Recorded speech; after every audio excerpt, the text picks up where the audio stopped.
యేసుక్రీస్తు నామమున అందరికీ శుభములు తెలుపుచు వాక్యం ధ్యానించుకుందాం. సమూయేలు 2వ గ్రంథము 5వ అధ్యాయము 10వ వచనం. సమూయేలు 2వ గ్రంథము 5వ అధ్యాయము 10వ వచనం. దావీదు అంతకంతకు వర్ధిల్లెను, సైన్యములకు అధిపతియగు యెహోవా అతనికి తోడుగా ఉండెను. ఈరోజు దేవుని ఆశీర్వాదమునకు పాత్రుడు. మన అంశం చూసుకుంటే దేవుని ఆశీర్వాదమునకు పాత్రుడు. ఇక్కడ దావీదు గారి గురించి చూస్తున్నాం. దావీదు అంతకంతకు వర్ధిల్లెను. ఎలా వర్ధిల్లాడనే విషయాన్ని ఇక్కడ మనం చూస్తుంటున్నాం. అంతేకాకుండా సైన్యములకు అధిపతియగు యెహోవా అతనికి తోడుగా ఉండెను. నీతి కార్యములు, మంచి కార్యములు, దేవునికి ఇష్టమైన కార్యములు చేసినప్పుడు దావీదును దేవుడు వర్ధిల్లింప చేసినట్లుగా చూస్తుంటున్నాం. అంతకంతకు అనగా ముందుగా కొద్దిగా ఉండొచ్చు, ఆ తర్వాత ఇంకొంచెం పెద్ద, ఇంకొంచెం ఎక్కువ అంతకంతకు అధికముగా ఆశీర్వదించినట్లు చూస్తుంటున్నాం. మరి మన జీవితాలలో కూడా మనం కూడా దేవుని ఆశీర్వాదం పొందాలంటే కొన్ని మంచి కార్యములు, నీతి కార్యములు చేయాల్సి ఉంటుంది. దేవునికి ఇష్టడై బ్రతకాల్సి ఉంటుంది. దావీదు గారు ఎలా బ్రతికారనే విషయాన్ని కూడా మనము ఇదే 5వ అధ్యాయము 3వ వచనంలో చూస్తే, మరియు ఇశ్రాయేలు వారి పెద్దలందరూ హెబ్రోనులో రాజునొద్దకు రాగా, రాజైన దావీదు హెబ్రోనులో యెహోవా సన్నిధిని వారితో నిబంధన చేసెను కనుక ఇశ్రాయేలు వారి మీద రాజగుటకు వారు దావీదునకు పట్టాభిషేకము చేసిరి.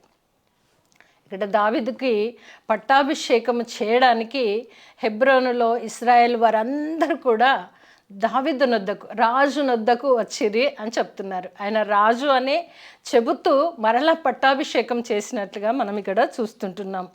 ఎలా వచ్చారు అనంటే, మరియు ఇశ్రాయేలు వారి పెద్దలందరూ హెబ్రోనులో రాజు నొద్దకు రాగా, రాజైన దావీదు, చూడండి, రాజైన దావీదు హెబ్రోనులో యెహోవా సన్నిధిని వారితో నిబంధన చేసెను కనుక ఇశ్రాయేలు వారి మీద రాజొకటకు వారు దావీదునకు పట్టాభిషేకము చేసిరి. రాజుగా ఆయన దగ్గరికి వచ్చి, సౌలు రాజుగా ఉన్నప్పుడు నీవు ఇశ్రాయేలీయులకు ఎంతగానో గొప్ప కార్యములు, మంచి కార్యములు మా ముందు నడిచి మమ్మల్ని నడిపించావు, దేవునిలో నడుచుటకు నీవే గొప్పవాడివి అని చెబుతూ ఇశ్రాయేల్ ప్రజలందరూ కూడా మరి దావీదు నొద్దకు వచ్చి వారు చెబుతున్నటువంటి మాటలు చెబుతూ ఆయన ఏం చేస్తున్నారంటే రాజుగా పట్టాభిషేకం చేస్తున్నట్లు మనము చూస్తుంటున్నాము. 4వ వచనంలో చూస్తే, దావీదు 30 ఏండ్ల వాడై ఏలనారంభించెను. అతని వయస్సు కూడా ఇక్కడ ఇవ్వడం జరిగింది. దావీదు 30 ఏండ్ల వయస్సు కలవాడై ఏలనారంభించెను. అలనాడు మరి సౌలు రాజుగా ఉన్నప్పుడు దావీదు గారు ఇశ్రాయేల్ ప్రజలను ఎంతగానో దేవుని వైపుకు మళ్ళిస్తూ, దేవుని నుండి వారు ఎడబాయకుండా ఉండటానికి వారిని ప్రోత్సహిస్తూ, మంచి కార్యములు చేస్తూ అనేకులను దేవుని వైపుకు మళ్ళించినటువంటి దావీదును చూస్తుంటున్నాం. మరి ఆయనను ఇశ్రాయేల్ ప్రజలందరూ కూడా వచ్చేసి దావీదు గారిని అభిషేకించినట్లు మనం చూస్తుంటున్నాం. 4వ వచనంలో చూస్తే, దావీదు 30 ఏండ్ల వాడైనప్పుడు రాజ్య పరిపాలన చేయుటకు మరి ఆయన ఆరంభించినాడు అని మనం చూస్తుంటున్నాం.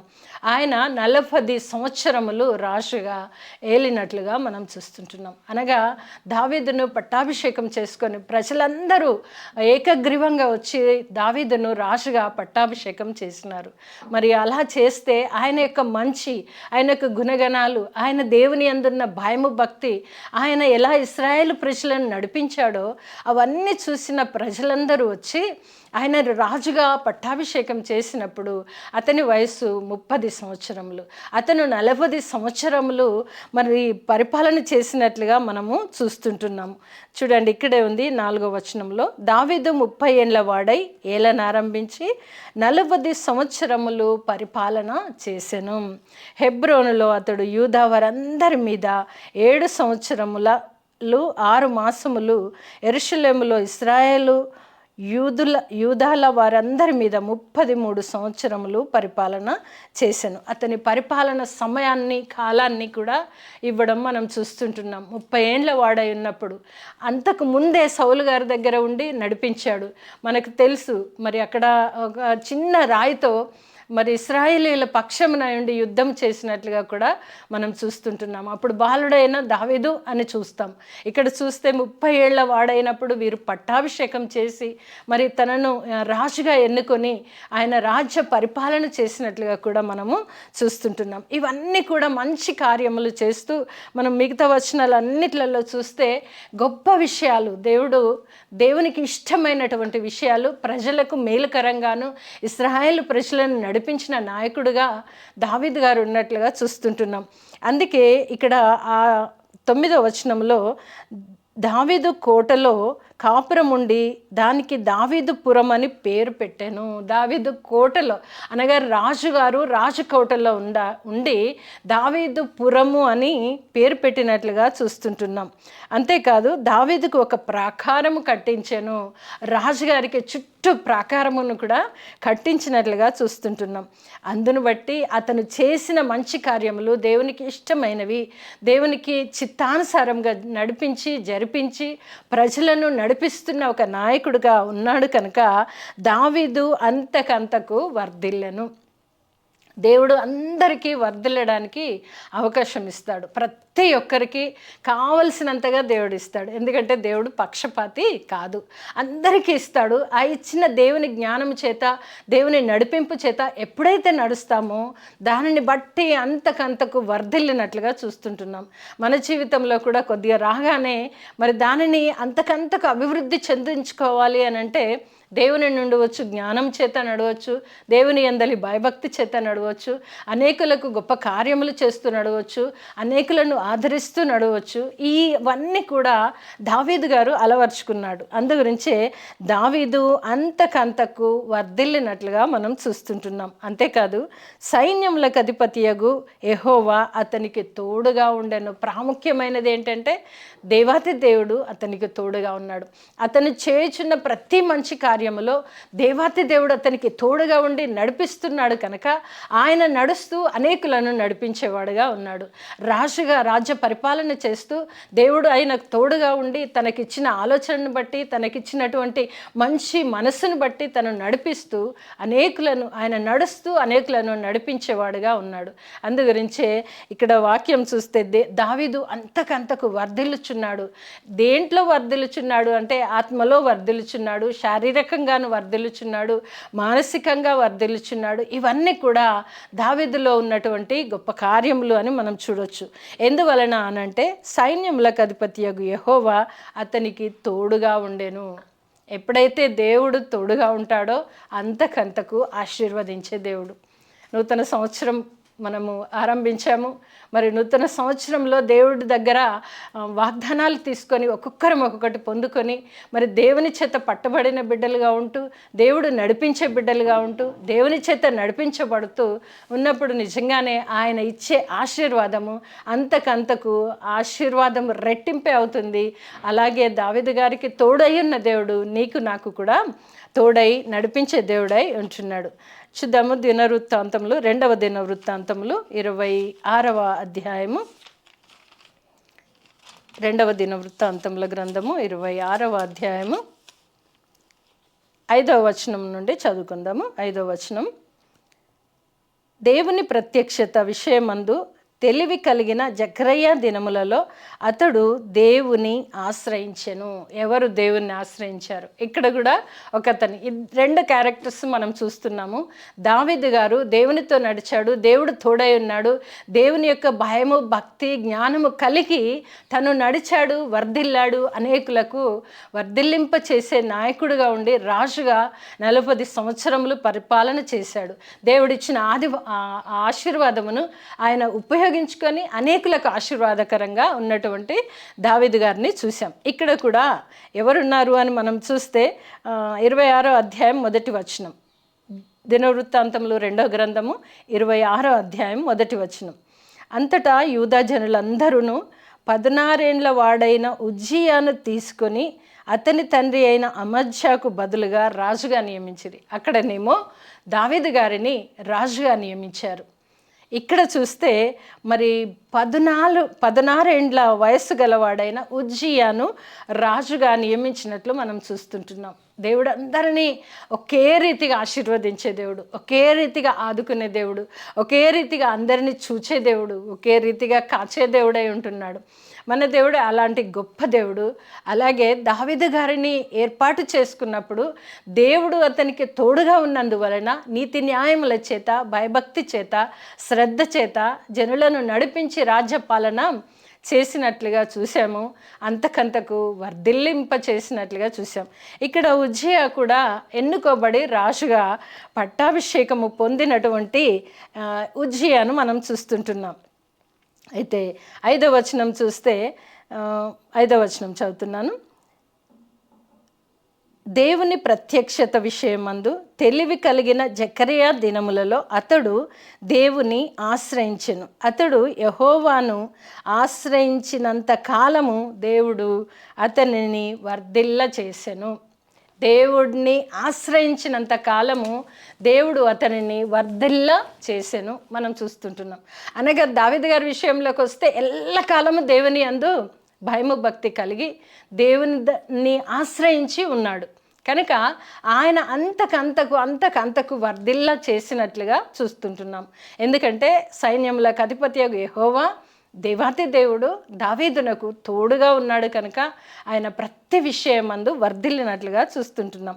ఇక్కడ ఉజ్జియాను కూడా చూస్తే ఆయన కూడా దేవుని ఆశ్రయించినంత కాలము వర్ధిల్లినట్లుగా చూస్తుంటున్నాం. అంటే ఇక్కడ మనకు వెంటనే తెలుస్తుంది దేవుణ్ణి ఆశ్రయించినంత కాలం. ఆశ్రయించినప్పుడు ఏమవుతుందో కూడా అక్కడే మర్మం దాగి ఉంది. అయితే మనం ఇక్కడ చూస్తే అతడు యెహోవాను ఆశ్రయించినంత కాలము దేవుడు అతన్ని వర్ధిల్ల చేసెను. అంతే అక్కడ చూస్తున్నాము. అంటే దేవుణ్ణి ఆశ్రయించని సమయము ఆసన్నం అయింది కావచ్చు అన్నట్టుగా ఉంది.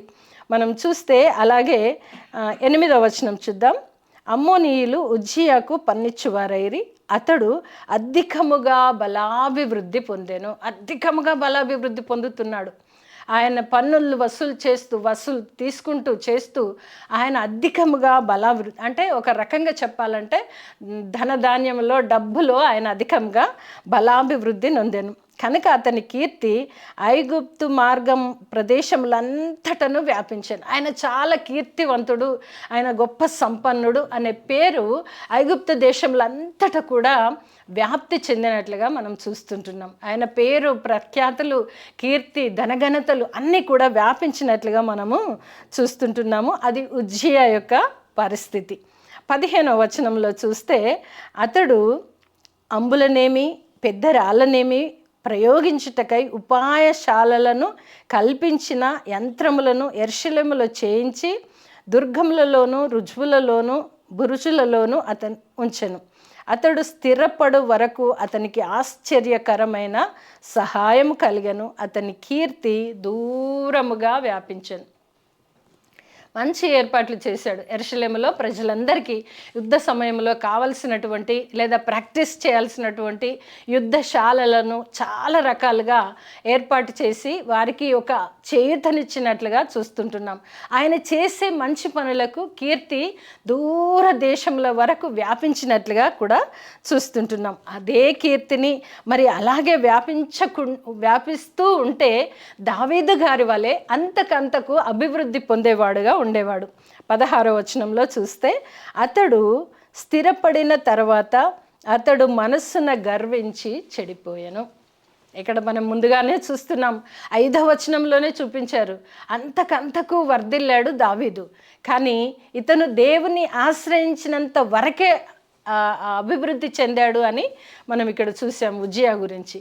అనగా అక్కడ నుండే ఆయనలోని మనసులోనిది దేవుడికి తెలిసే ఉంటుంది. ఇక్కడికి వచ్చేసరికి 16వ వచనంలో చూస్తే అయితే అతడు స్థిరపడిన తర్వాత, ఆయన ధన సమృద్ధి ఆయనకు కొదువ లేదు అనుకున్న తర్వాత అతడు మనస్సున గర్వించి చెడిపోయాను. అనగా మనస్సున గర్వించేది దేవునికి తెలుసు. బయటకి మాట్లాడేది మనుషులకు తెలిసేమో కానీ అంతరంగము దేవుడు చూస్తుంటున్నాడు. కనుక ఉజ్జియా విషయంలో అతనికి అన్ని సమృద్ధినిచ్చాడు. దావీదు వలె ఉంటే అంతకంతకు ఆశీర్వదించేవాడు దేవుడు. కానీ ఇతను మనసును గర్వించి, ఎందుకు గర్వించాడు అంటే ఆయన పేరు, ప్రతిష్టలు, కీర్తి ప్రదేశం అంతటా వ్యాపించి ఉన్నప్పుడు ఆయన ఇంకా నాకేం కొదవా, దేవుడిని కూడా నాకు అక్కర్లేదు అని దేవుణ్ణి ఆశ్రయించడము మరిచి మనస్సులో గర్వించినటువంటి ఉజ్జియాను మనం చూస్తుంటున్నాం. మానవులమైన మనలో 2 రకాల మనుషులు ఉంటారు.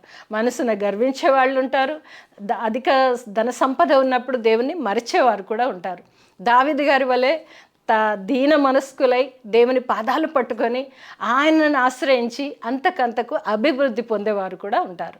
2 రకాల మనుషుల్ని మన ముందు పెడుతున్నారు. కనుక ఈరోజు మనసును గర్వించి చెడిపోవడం కంటే దావీదు గారి వలె దీన మనస్కులై దేవుని పాదాలు పట్టుకొని ఆయనను ఆశ్రయించి ఆయనతో నడిచేవారుగా ఉంటే ఆయన ఎల్లప్పుడూ మీకు తోడై ఉండి ఆశీర్వదించే దేవుడై ఉంటున్నాడు. కనుక మనమే డిసైడ్ చేసుకోవాలి ఎలా ఉన్నాము. దేవుడు అన్నీ సమృద్ధిగా ఇచ్చినప్పుడు మనసును గర్వించి మనల్ని మనము పాడు చేసుకుంటున్నామా, లేదా దావీదు వలె తనను తాను తగ్గించుకొని దేవుడు నాకు తోడుంటే చాలు, ఆయన నాకుంటే చాలు అంటూ అభివృద్ధి పొందుచున్నామా. దేవుడైతే ఇద్దరికి సమాన పాలల్లో ఇచ్చాడు, కానీ ఒకరు పోగొట్టుకున్నారు, ఒకరు పొందుకున్నారు. పొందుకునే వారిలో ఉంటావా, పోగొట్టుకునే వారిలో ఉంటావా అని దేవుడు ఈరోజు వాక్యము మన ముందుంచాడు.